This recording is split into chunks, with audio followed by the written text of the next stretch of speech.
Սանգար հիբրիդն է, որը շուկայում պահանջարկ ունի, շատ համեղ վարունգ է։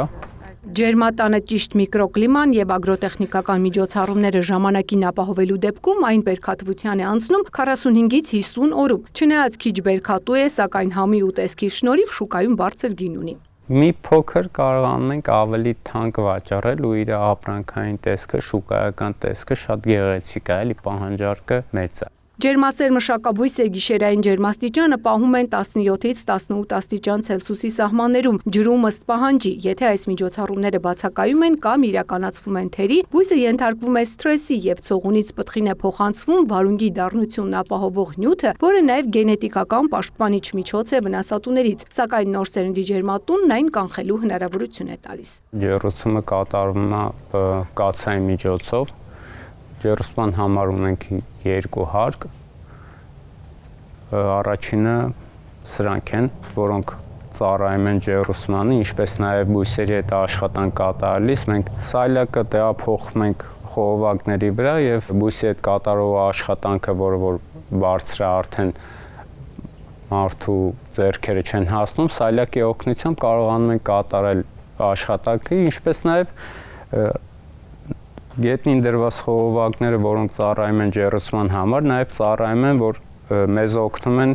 բույսի մոտի հողի խոնավությունը շուտ են գոլոշիացնում։ Բարձր ջերմաստիճանի պայմաններում խոնավության ճիշտ կարգավորումը հնարավորություն է տալիս կանխելու նաև սնկային հիվանդությունների առաջացումը, իսկ որ ջերմատնային վարունգի բերքահավաքը չհամընկնի բաց դաշտի բերքի շուկա մտնելու հետ, ցանքի հստակ գրաֆիկ են կազմել։ Մենք հունվարի 10-ից 15-ից վեգետացիան սկսում ենք մինչև մայիսի վերջեր, հունիսից արդեն դաշտի բանջարեղենը շուկայում հայտնվում է, բայց ջերմատան ներսում բացի այն հանգամանքը, որ պետք է հաշվի առնենք շուկայի գները, մենք նաև պետք է հաշվի առնենք լուսային օրերի տևողությունը,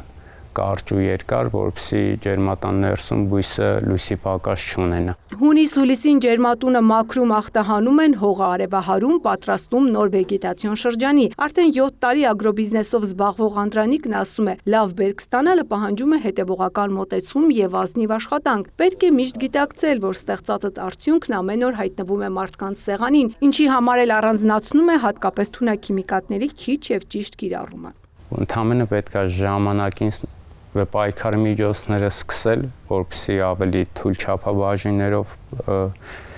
տեղանյութը օգտագործվի, պետք է ճիշտ կիրառել սպասման ժամկետները, չնայած ջերմատան ներսում շատ բարդ է այդ ամեն ինչը կազմակերպել, բայց ամեն դեպքում փորձում ենք եղել մի օր, որ ես արհեստական լոլիկ կարմրացնեմ,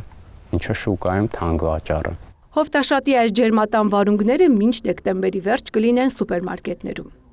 Ծաղկանուշ Միրզոյան, Աշոտ Խաչատրյան, լուրեր։